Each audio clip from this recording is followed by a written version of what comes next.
So we're ready. We're ready to be together, and we are rejoicing in this day. I'm hoping that what we're thinking about together is what would it mean for First Pres to be a community where everyone felt seen beyond their 16 squares. Visitors, every generation, everybody. What would it be like? And something for you to think about and maybe talk about, we're going to move into some, but these just have all these things percolating. Is there anybody at First Pres that you think maybe doesn't feel seen? That maybe feels invisible or labeled? So those are some things to think about. Okay, so we started with John with a test last night, and we're going to start with a test today. I like tests. I like, and so remember the directions. You're going to hear them on the video, but it is to count how many times the people in white shirts pass the basketball. Now, there is a prize for the person who gets it right. And the prize is you get to say, I got it right. I like that. So that's a good prize. Okay, here we go. Pay attention. Okay. This is an awareness test. How many passes does the team in white make? Go!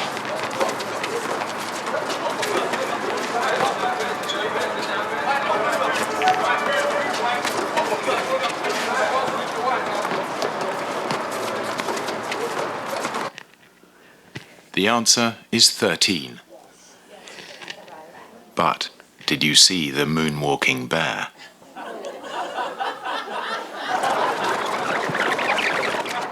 Go!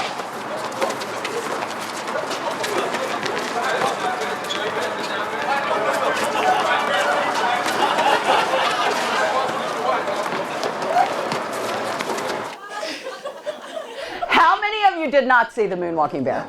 Oh my gosh, it's usually only 50%. The first time somebody did that, I thought they were lying. I said, that is not true. That is not the first thing you showed. Oh no, it's the same thing. What? Isn't it amazing what you can miss? Look for this, and an invisible gorilla. The people who did this study actually did some incredible work. You should read their stuff, The Invisible Gorilla. I want to make sure I tell you their names because this is Christopher Sabri and Daniel Simon. And one of them has a TED Talk called Seeing the World as It Isn't. But it's so interesting to me that you can miss something so obvious. But we can. What are you looking for? A lot of it depends on what your radar is scanning for. We can miss so much. We can see the world as it isn't. And that's why it's always so important to acknowledge our blind spots. To be willing to say, I don't know. I don't see everything. I don't see everything. I don't know. It's hard sometimes to do that. Now, in John's gospel, there are all these incredible layers of meaning. There's everything means about 25 things. And so this is something that is so incredible in this one chapter, John 9, it's 40 some verses. The word let's read the passage first. Let me read the passage first. I'm sorry. Yes. Should I take it off? Let me just take it off. Oops, sorry about that. All right. We'll get this right. There you go. Thank you, Kendra. Okay. By the way, if something goes, you can't hear me, or please give me a signal. Okay, so let's read this passage, because in it we meet someone who says, you know what, I don't know everything, I don't see everything. And who's got John 9, 1 through, I didn't bring my paper this time. Do we have a Bible in here? We're at a church retreat camp. Who's got one? Okay. Did you read it this morning? Do you want to read it for us? Sure. Okay, why don't you stand up, and you got to read it real loud. Come on, people. Now we're going 1 through 12. We see. As he walked along, he saw a man blind from birth. His disciples asked him, Rabbi, who sinned, this man or his parents, that he was born blind? Jesus answered, neither this man nor his parents sinned. He was born blind so that God's works might be revealed in him. We must work the works of him who sent me. While it is day, night is coming when no one can work. As long as I am in the world, I am the light of the world. When he had said this, he spat on the ground and made mud with the saliva and spread the mud on the man's eyes, saying to him, go, wash in the pool of Siloam, which means sent. Then he went and washed and came back able to see. The neighbors and those who had seen him before as a beggar began to ask, is this not the man who used to sit and beg? Some were saying, it is he. Others were saying, no, it is someone like him. He kept saying, I am the man. But they kept asking him, then how were your eyes opened? He answered, the man called Jesus made mud, spread it on my eyes, and said to me, go to Siloam and wash. Then I went and washed and received my sight. They said to him, where is he? He said, I do not know. Perfect. We're going to stop right there. We're going to, by the end of the weekend, by Sunday, we're going to get through this whole chapter. But tonight, we're going to go through 12 right now, and we'll get to a few more this afternoon. So, again, this is one of the coolest stories in the Bible. Don't you love it? It's Jesus spitting in the mud, putting the ointment on his eyes, and now he can see. Now, here's what I want you to know. When he says, I don't know, there's lots of words for know in Greek. And this one is sometimes translated, I don't see.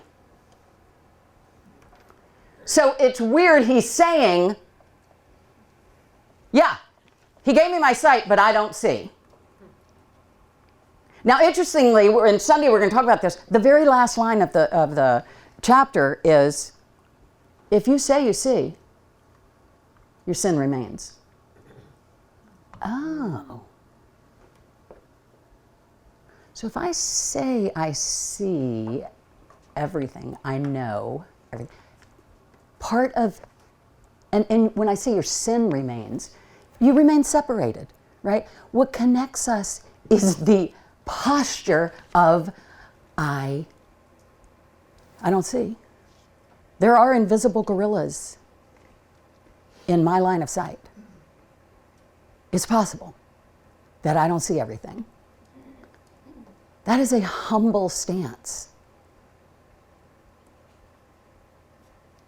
In fact, this same word, is what starts the book of John, come and see. That's the same word. Come and see. So John is playing with these notions of what it means to see and not see, and who's blind and who's not, and those who think they can see really don't. And those who say, I don't see. They are open to possibilities of coming together, that the person who says, contrast, for example, the Pharisees and their absolute certainty here. We know. We see. He was a sinner, or his parents, somebody. We know that. We see that. If you say you see, you remain in your sin.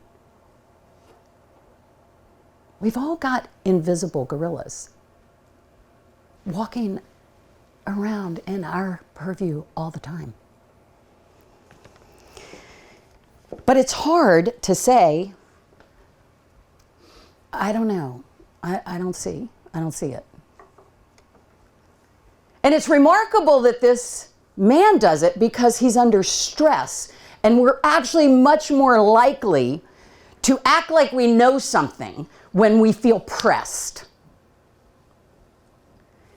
Right? If we create a culture and an environment where it's okay to say, I don't know, but if you're being pressed, tell us.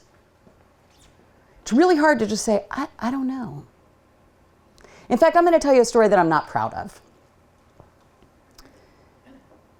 My son Walker was in high school, and we were on a little island in Maine where Amy and her family have been to visit. It's a little island actually off the coast of Maine. You don't get there by accident. And Walker, as a child, had a lot of medical issues. He had part of his colon removed at one point. Anyway, he was fine, but he started having some symptoms, and we're on this little island, and he's like, oh, Mom, you know. So I call his doctor, and I'm like, should we just, he goes, he needs to be seen. And I'm like, okay, well, the closest hospital is Blue Hill. That's where Charlotte's Web, Blue Hill Fair. And that's like 45 minutes away. So we'll go. He goes, yeah, he should be seen tonight. So just to be sure. So we get in the car. Walker was a highly anxious teenager. He's super calm now, but anyway, he was like, I can't believe this. What's wrong with me? Blah, blah, blah. And I'm like, okay, honey, calm down, calm down, calm down. So we get to the hospital and we walk in and I say, we're checking in. The address is Watkinsville, Georgia. And the girl behind the desk goes, Georgia, that's J.A. Walker literally grabbed me by the collar and goes, Mom, if there's not somebody smarter than that back there, we're going to Portland. Which is 3.5 hours away. And I was like, honey, bring it down a notch. It's a doctor, they're smart, blah, blah, blah. So, I'm not sure, the doctor might have been driving from Portland because we waited, and they put us in a room, and he's a teenager. He's dressed in a gown, he's super, it's off the chart anxiety. So we're in the room, we're waiting, he's in his little gown, blah, blah, blah. And the nurse keeps coming in, are you all okay? Blah, blah. And every time she leaves the door open. And Walker goes, shut the door, Mom. So I'm like, okay. Finally, she does it like 4 times, and he goes, why doesn't she shut the door? And I go, honey, it's just standard procedure. And Walker looked at me, and he goes, Mom, what do you know about standard procedure in an emergency room? And guess what I know about standard procedure in emergency rooms? Not a thing. But I was like, I don't know anything, honey. I'm just trying to calm you down. You see, that's what happens. When there's conflict, when we're fearful, when we're anxious, you can get caught up in that and just say something. It's now a standing joke in our family. Whenever we feel like somebody is kind of talking about something they don't know anything about, we go, oh yeah, standard procedure. Because it's hard to admit we don't know when people want certainty. It's hard to admit. And that is, let's what did we miss there? Okay, this one, okay. So this is, was there one right before this? Oh, you know what, okay, that's okay. No, go back. All right, so this happens a lot when people are changing, which is when? Right, okay, people, churches, communities, relationships. You think we're gonna try to go from A to B, right? We know we're gonna try to get there. We're gonna walk this journey together from A to B. And people, you might think, oh, well, it's not really a straight line. We got to wiggle a little bit. But you know what? It's neither of those. Because all change and all resolution of conflict, because that requires change, means there's loss. People really don't resist change as much as what they're resisting is loss. And that causes anxiety. So I love this. This is called Theory U. You can look it up sometime. And I'm going to not do it justice because it's a very complex thing. But what it's saying is change doesn't happen. You don't just go from here to here. You go down. And in this part, you have to suspend some of your preconceptions. You have to see with fresh eyes. You have to let go of some old ideas. This down here is where all the anxiety is, because everybody's anxious to get over here. And when you're down here, it's really tempting to go, I know how to do this. I know how to get us there, especially if you're a leader, because everybody wants you to say that. Or if you're just a very anxious member of the community and you want an answer, so you're like, I know how to do it. But staying open down here, recognizing there might be some invisible gorillas in our midst. Let's stay open, let's see. And maybe gorillas that have answers we could not imagine together or alone, but it'll come to us together. So then you start up with things that begin to be revealed and you live into new realities. That's how change happens. Really sustainable change happens down here. And it requires some moments of being willing to say, I don't see it all. I don't know yet. But I'm going to learn.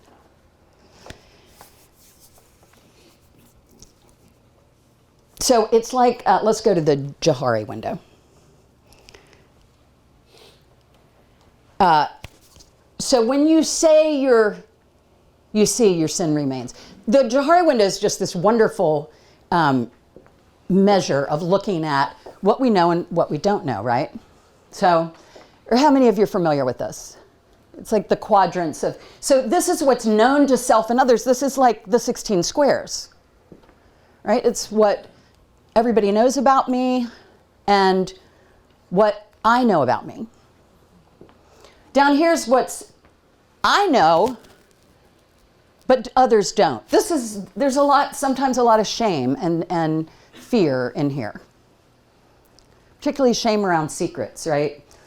And if we feel like we can never let it out up here, then it really takes a stronghold.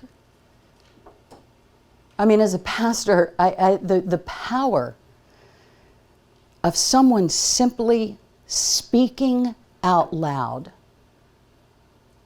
something that they have held in this quadrant for so long. It is a power of its own. You know why? Because they feel seen. And you have to be seen by everybody. But we know somebody sees you. Now here is what things that you don't know that others know.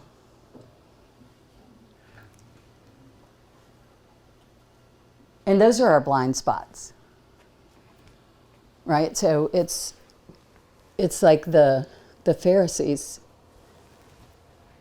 How can you teach us? We'll get to that later. Wait, you can't possibly know something we don't. Oh, actually, yeah. Other people know some things you don't. And they know some things about you that you don't know. That's super hard. Especially when it's a kid who's, right? Who says a truth that hurts, but you know, standard procedure. And then there's this awesome quadrant, because this is infinite.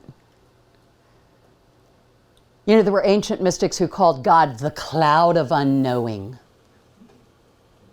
because it's infinite. That's the quadrant where it's unlimited. The infinite God. So here, I want you to do a little exercise. Around your tables, just start to make a list of everything you don't know.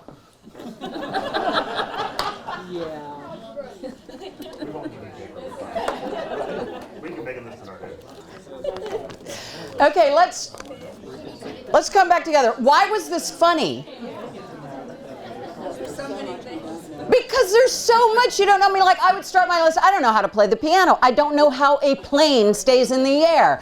I don't know how my liver works.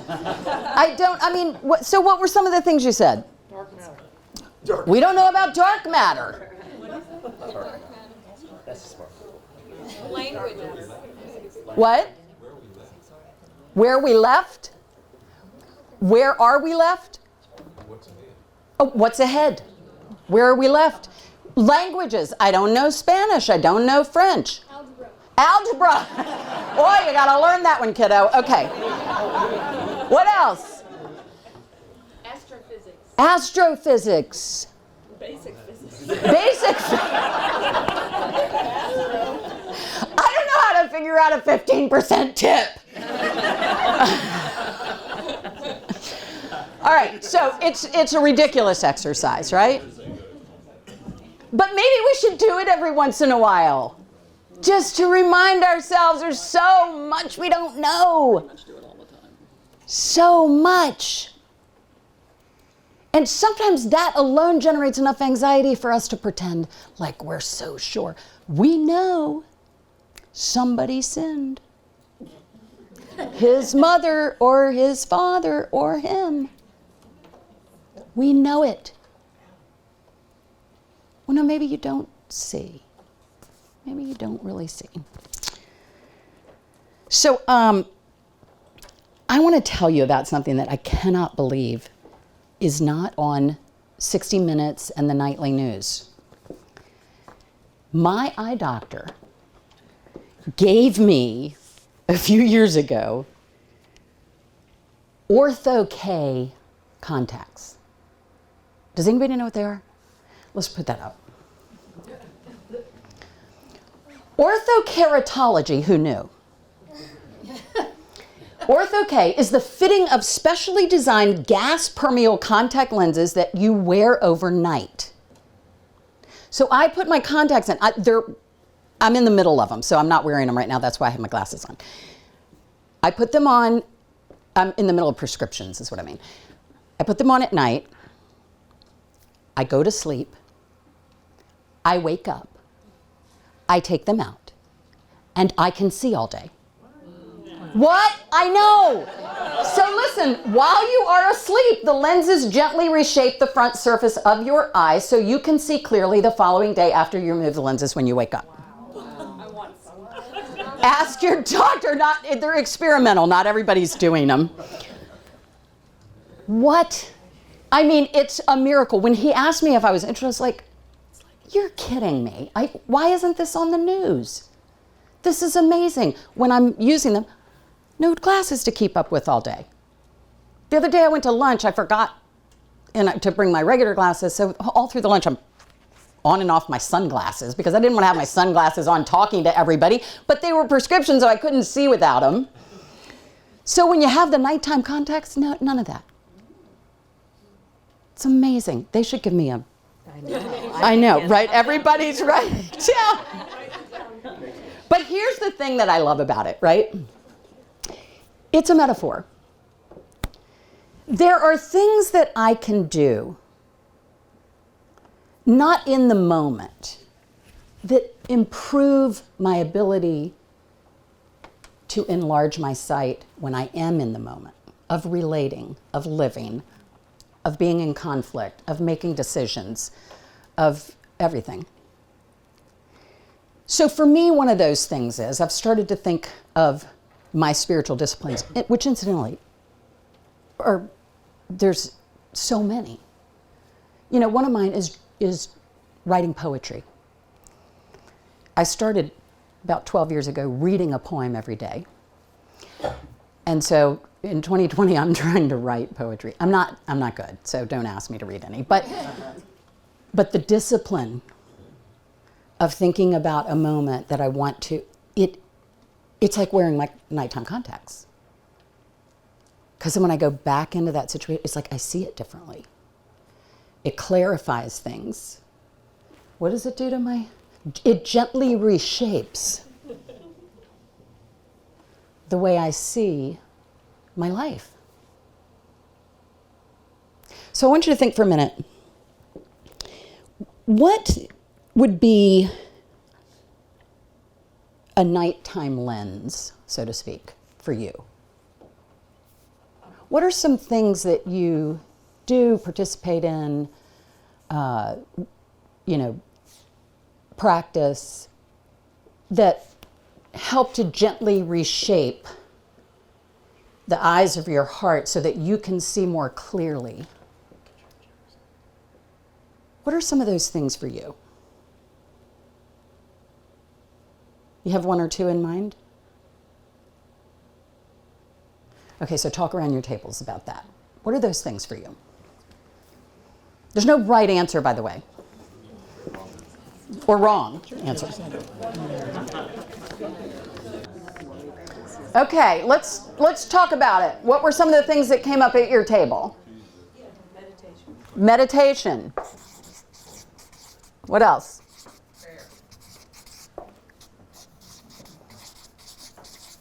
What else?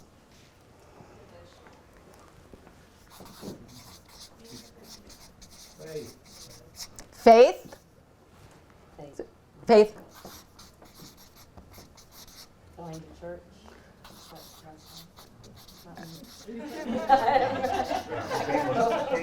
All right.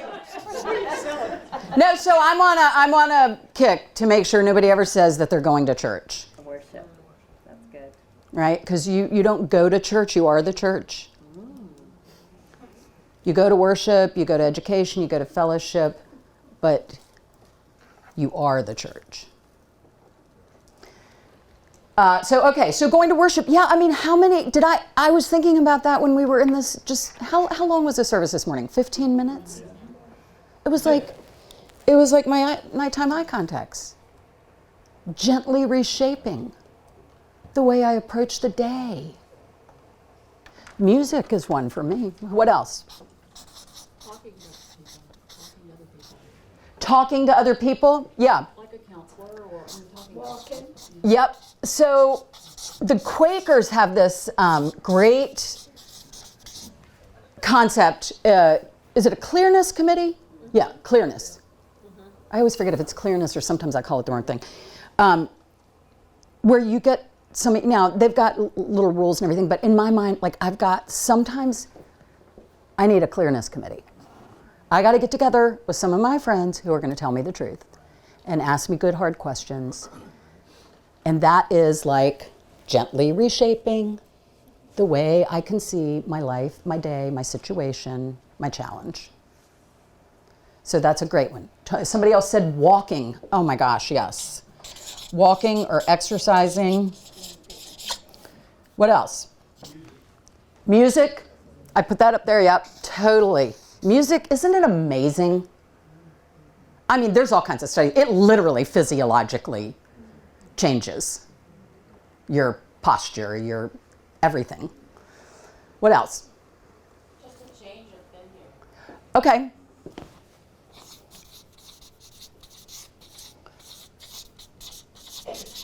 So kind of getting out of a situation, putting yourself in a new place. Sleeping sometimes. Thank you, Jesus, for sleep. You know, interestingly, in the ancient world, sleeping was considered practice for death. Because death is the ultimate act of trust. To fall asleep is an act of trust. You are totally unaware. So sleeping was practicing for death in the best possible way, right? We're just learning more and more every night to trust. So yeah, sleeping is great for reshaping the eyes. Anything else? Crying sometimes. Absolutely. Crying. Sometimes just allowing yourself the space to release emotional tension. Because what is not expressed is repressed, right? Or depressed or whatever. And what's the great thing that, is it Richard Rohr who says, you know, I'm not going to get it right. But if it's not transformed, it gets transmitted, right? So your negative emotions, you know, crying is a way you metabolize it, turn it into something good. If it's not transformed, it gets transmitted, often in unhealthy ways, like coming out and saying, standard procedure, honey, instead of, I know you're scared, and I'm nervous too about this, but we're in this together, right? Anything else? All right, so those are some. I'm hoping that you go away with some ideas, some things to help you just implement, to talk to each other about. What are some ways for me to, in acknowledging I don't know, I don't see everything, how can I expand my vision? So I want to talk to you. These are ways to do it kind of like the equivalent of a nighttime lens. You do it and hopefully it affects the way you move and live and have your being. But I want to give you three thoughts about ways to do it in the moment. So in the moment of stress, anxiety, challenge, conflict, whatever moment you're having, right then, how do you have a broader view rather than going back to the I know for sure. Okay, so I've named this. Let's put this up. This is just me having to have like letters that make sense. So remember CPR. That's CPR for the eyes of your heart. I know it's corny, but and actually I'm putting the remember at the end. So it's going to be CPR remember. So let's start with the first C. We can move that. So celebrate what's good and right and beautiful. Now this is not, I'm not talking about Pollyanna, like denial, because we're going to talk more about really dealing with, but I think in the moment, celebrating and believing something good and right and beautiful is present, even in this moment. So I talk about looking for sea glass, right? Anybody search for sea glass? I didn't really know about sea glass until I started going north. The northern beaches, I go up to Maine. And it's a huge thing up there. When I first heard about it, I was like, Googling, I was like, what is sea glass? Is it like volcanic something? It's like, no, it's broken bottles. But they've gotten so patinaed from the wind and the tide and the sand that they become something beautiful. And so I've developed this habit of like when I'm walking, I'm always looking. I found a piece like this one. The blue pieces are incredible. Anyway, it's a thing. Now you can walk and along the beach and not ever look down. I've for sure walked past a lot of sea glass. But at any given moment, it's around me somewhere. It's kind of like when I used to go to the beach at Bethany Beach, Delaware. I don't go there much anymore, but we would sit on the beach and, you know, every once in a while the dolphins would jump up. Now you knew always something was under the water. But of course, you don't sit on the beach and face the houses. You sit on the beach, and some of us, yeah, I know that party, that was really fun. But always on the lookout, because they might jump up anytime. You see, the holy and the good and the right and the just, it is around us all the time. So in the moment, to say, what's here? I read this wonderful poem the other couple weeks ago. I want to read it to you.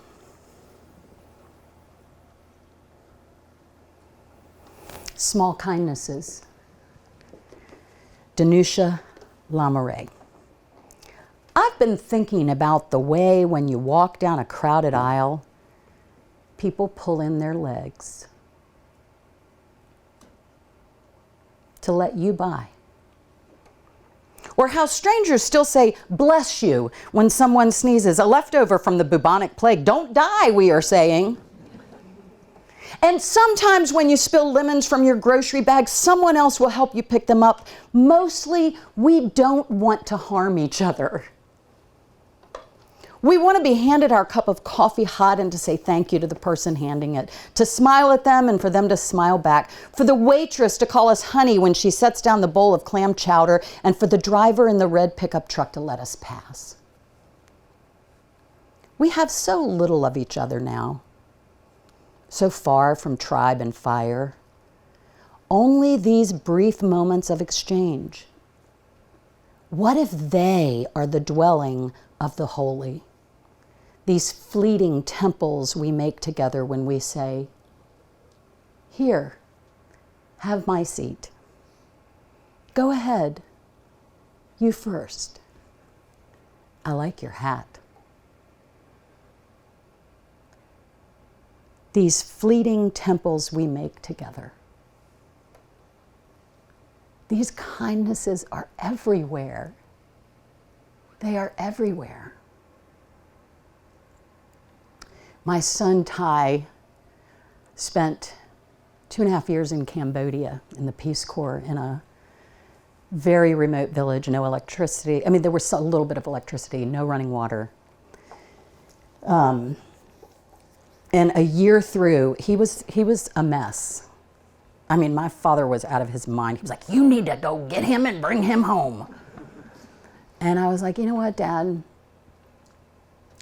Ty is seeing every day what we have the privilege of not having to see.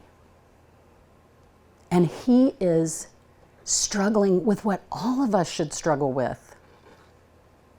Not bringing him home. But he was really, I did go visit him.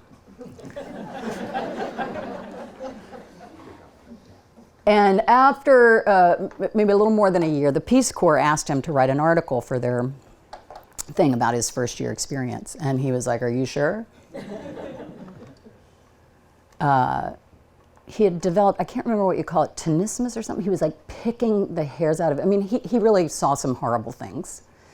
So he wrote this letter. It's way too long to read all of it to you, but I want to read part of it to you. He was struggling with the fact that, for example,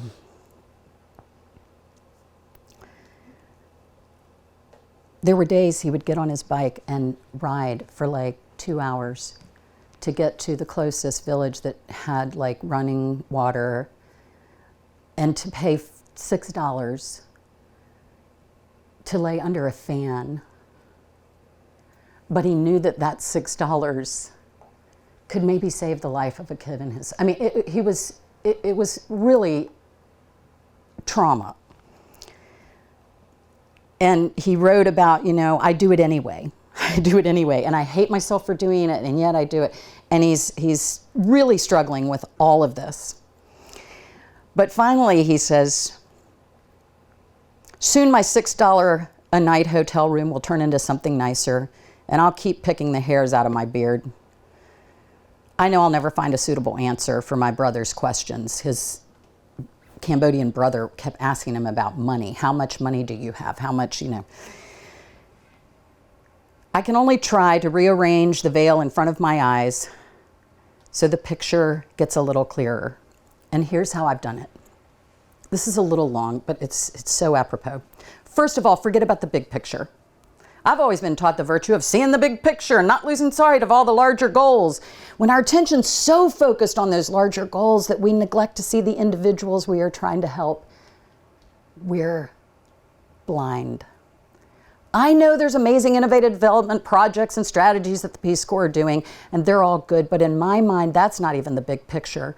Those are effective and thoughtful, but when we look at the whole world, we know the job will never get done. It's overwhelming. There'll always be people without food, without clean water, without education. There's always suffering, and I'll always have my $6 in my hand, ready to hide away and make it disappear rather than face it. But do face it. Don't let the big picture consume you. Second, love the smallest things there are to love. Love making market ladies laugh and teaching one little boy how to pronounce his F's. Love talking to a group of mothers about breastfeeding when you know they're just waiting for their free bread and water, a bottle of water. Love finally understanding what your counterpart means when he says, I don't even know what that means. Love the awkward conversations you have with your Kamai family about money. Love that you are a window into a side of the world that most people you see every day will never touch, and love that you are touching a side of the world that most people back home will never even get to look at through a mirror, through a window. Love your small projects as much as your big ones, because against the backdrop of the world, they're all the same. And love the individuals, because if you let the big picture swallow just one person, it has swallowed you. Some years ago, I called my mom in a similar existential crisis, and she gave me a morsel from Augustine. It's actually not Augustine, but nevertheless. Everything matters, nothing matters. This frustrates me as much as it comforts me. Everything is teetering delicately between importance and insignificance. The only thing I can try to do is not carry the weight of the world, knowing it doesn't matter, but to love everything because it does.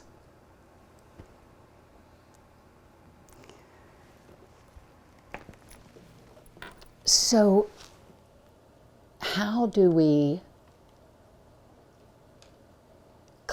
get a clearer vision in the midst of conflict, in our nation of division? I know, I've got people coming to me, I can't talk to my family members. What are we going to do? What's the good, the right, the beautiful that you can celebrate? Where are the pieces of sea glass? Where are the dolphins jumping? Celebrate those places. Celebrate them.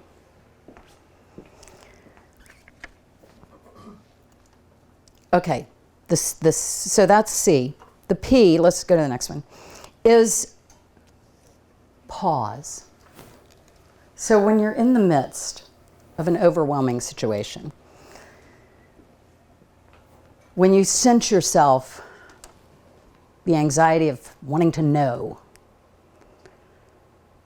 you know maybe you need to enlarge your vision, pause. This would have really helped me at the hospital. Pause. There is so much power in a pause. The time to look a little clearer, the time to pay a little closer attention.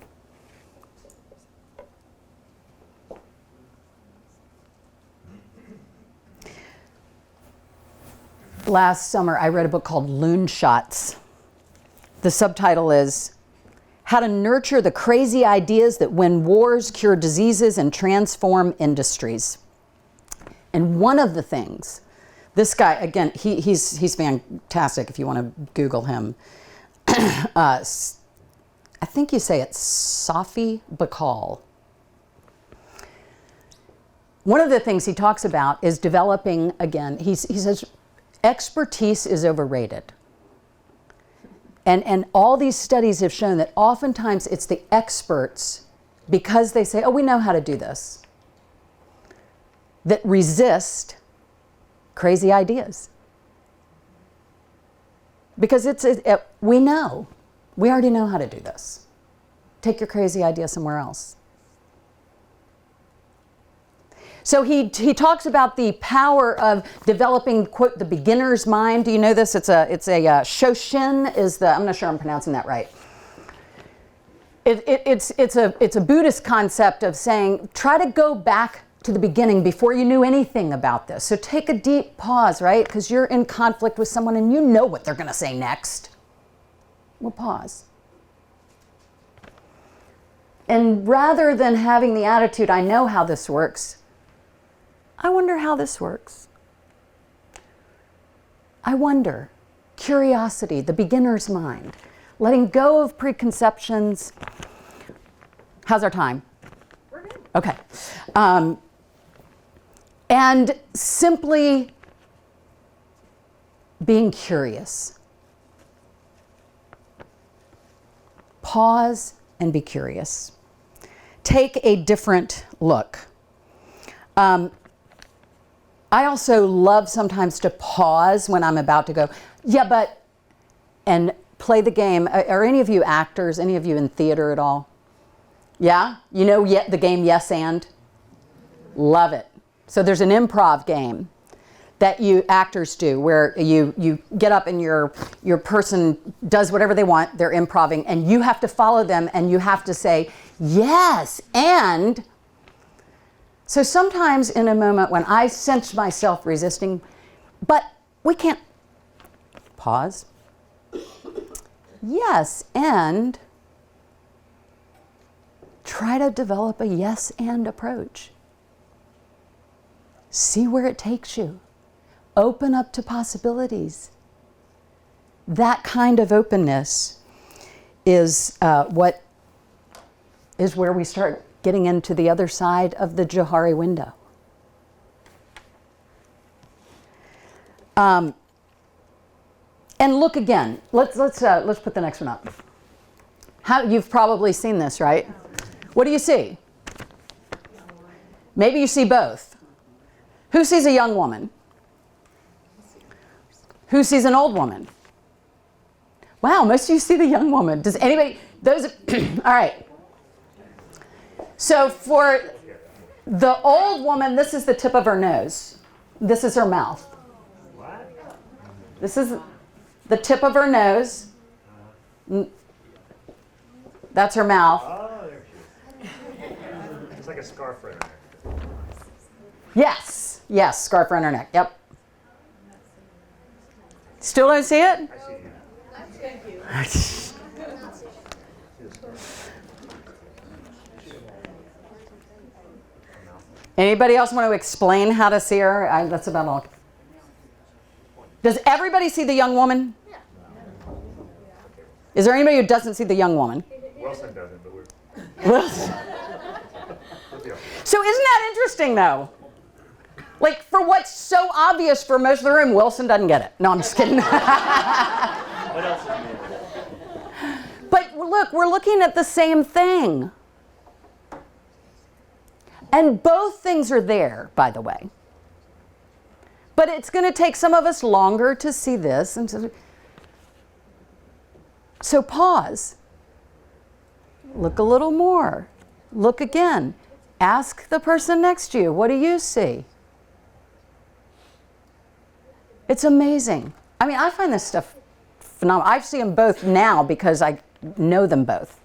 And then you recognize, oh yeah, there's more than one truth in this picture. The old woman's there and the young woman's there. Both. Yes, and. Okay, and finally, don't turn yet. Oh, wait a minute. Let me see. What's the next one? Oh, yeah, you can turn to the next one. Finally, just the final on the CPR is reposition yourself. Are any of you familiar with DeWitt Jones? He is awesome. Again, Google him, watch his YouTube or TED Talks or whatever. He's amazing. He's a National Geographic photographer. He's been at it a long, long time. And he talks about that at the Geographic, their worldview is celebrate what's right with the world. And so he talks about how he does that. He uses photography as a metaphor for how to approach your life. And anyway, he's incredible. And he's got this figure. I never get numbers right, but I actually wrote these down. In a 30-picture article, if there's 30 pictures in a geographic feature, 14,000 shots on average. 14,000 get you 30. What? And he has this constant refrain, there's more than one right answer. There's more than one right answer. And he talks a lot about getting yourself in a different position. Like the world is full of beauty, and it's different when you look at it from this way or that perspective or this angle. So he was talking about this shoot he was going on, and he went and there were some dandelions there. He took the picture, but he's like, that's not really compelling. I'll come back in a couple days. I feel like they're not quite full enough. But he didn't get there in a couple days, so he went back maybe a week later, and he was like, oh, shoot. I missed it. I missed my opportunity. Have you ever felt like that? I missed it. I'm turning 60 this year, so I'm feeling that a lot. Oh my God, I didn't do this, I didn't do that. Okay, I missed it. He says, but and he almost left. But he said, well, maybe if I get down on the ground, maybe if I turn look at it from the sun this way. And he ended up with this photograph. Wow. So reposition yourself. When you think, I missed it. We missed it. We're not getting it right. There's more than one right answer. Look at it from a different angle. I mean, wow. Wow. So, wear your nighttime contact lenses. Figure out what those practices are that reshape the eyes of your heart as you go out into the world. And then when you get out there, be willing, like the man lifted up in our story as a model of faith, to say, I don't know.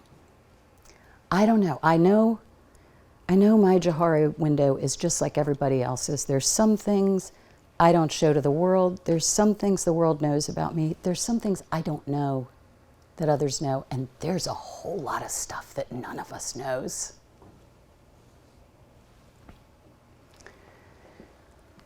And when you're out in the world and you feel like the eyes of your heart are not seeing things clearly, celebrate what's good and right and beautiful. Pause. Look again. And reposition yourself. It'd be an interesting experiment just for this group to decide you're not going to sit in your normal seat at worship on Sunday. Look, you're messing with Derek. He's like, what? I know. That's my thing. No. Just little things like that. You never know who you might see, how you might hear differently. Reposition yourself.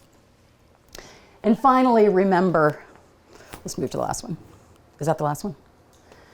Remember. So CPR, remember. Remember the right side. There are things you don't know that others do, and things that none of us know. So let's take a break. Don't take a break yet. Okay, don't take a break yet. Let's keep talking. So I'd love for in your free time, talk some about some of the leftover questions from last night. Are there people within your community that you think maybe feel invisible or labeled? If so, what does that mean? How can you see beyond the 16 squares and help to be part of creating a community where people really feel seen beyond the 16 squares? And then talk some about this, about your nighttime lenses, about how to live into that space of knowing that you don't know and of being open to seeing what you can't see. We would like to wrap our treasured Pam. Oh my gosh. Is this because I kept lusting after your scarf? I was like, I love that scarf. Oh, thank you. I love this. This is so beautiful. Thank you. So we want to wrap you in love and gratitude Amen. from First Presbyterian. I feel it. Thank you. Thank you. Do you have other instructions? I don't. Okay. Wow. What? Mary Kay does not have instructions. Hey, did you hear that? I don't know, she said. Practicing. Go in peace. So go in peace.